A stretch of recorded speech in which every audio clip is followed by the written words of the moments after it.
guys, welcome back to my channel. If you're new here, my name is Halle and this is my little baby Magnolia, and today is going to be my 6-week postpartum update and just kind of how life is going, so stay tuned for that.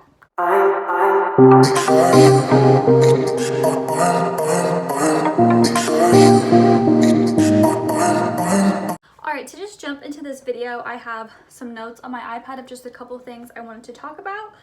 The first one being my eczema that I have been having.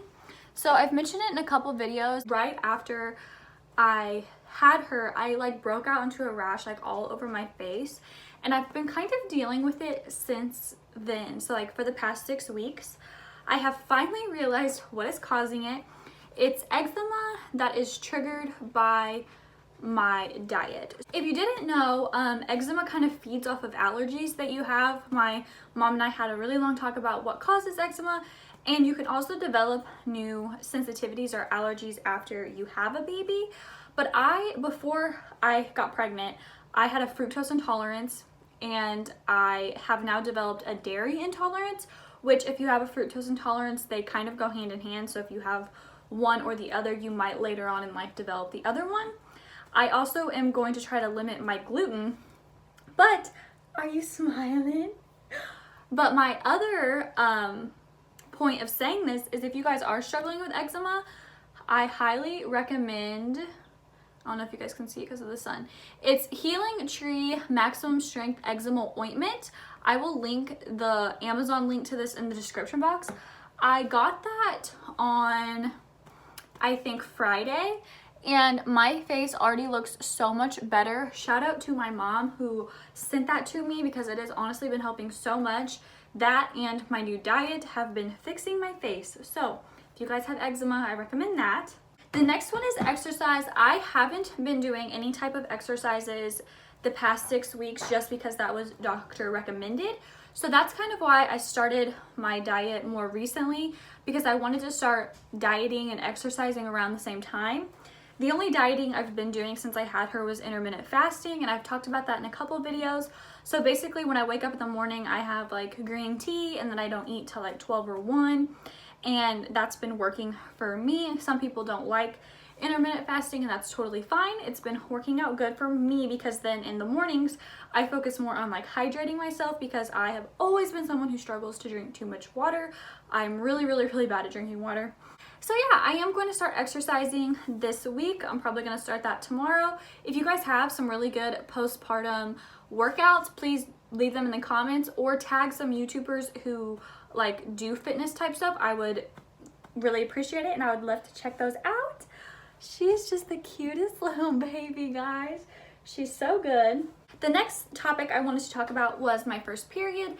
To me, one of the pros of breastfeeding is they don't start their period for much later.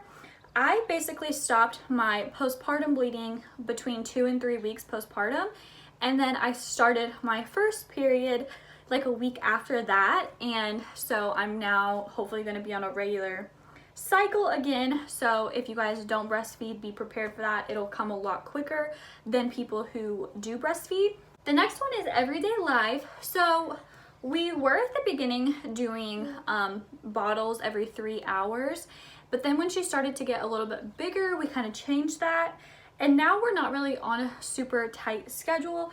Basically, she eats when she's hungry, and if I've noticed that it's been 3-4 hours since she ate, I'll make sure that she gets a bottle. But at night, my pediatrician told me she can go 5 to 6 hours without eating, and she can sleep through the night. And that's exactly what she's doing since we have started her just feeding her when she's hungry. She's been sleeping every night from midnight to 5:30, and then I'll feed her at 5:30, and she'll go back to sleep till about 8 or 8:30, and that's kind of our schedule, huh? And I do like that schedule because I don't ever go to bed before midnight anyways, and so she has been sleeping through the night really well. She does nap throughout the day, but she doesn't nap a ton. She'll get tired kind of at 8 or 9, and then she'll take pretty long naps before she goes to bed for the night at midnight. But we're getting so much more sleep, huh? yeah, it's going really well. And then the other thing is my appointment. So if you guys are pregnant right now, or you just had your baby and you're wondering what will happen at your 6-week appointment, basically what I did is I brought her, and they let me take her, which was good because I was a little bit worried with everything going on that I wasn't going to be able to bring her in. But I got to take her. What we did was I checked in, and then we waited. We waited for a really long time. I waited in my room for almost 2 hours, but you know. And then what they did was they just checked me to make sure that like my stitches had healed, that I was all healed up and everything. Yeah. And so basically with that, they just make sure that you're okay. They had me fill out like this little survey, and I'm assuming that if you filled it out a certain way, they would get you help if you had postpartum depression, which I've been very lucky. I don't have that. I had a little bit of baby blues for a while just because I had postpartum anxiety pretty bad, and that was making me a little upset, but it wasn't anything to be worried about. And so yeah, we've just been having a good old time. We just hang out all day, every day. I wanted to show you my postpartum belly. It's going pretty well. I gained 62 pounds while I was pregnant. I got pregnant and I was 119 pounds, and when I gave birth, I was 182. I've lost a little over 30 pounds. I weighed like 149 today at the doctor's office. Yeah. And so that's going pretty well, and that's without dieting super hard or exercising.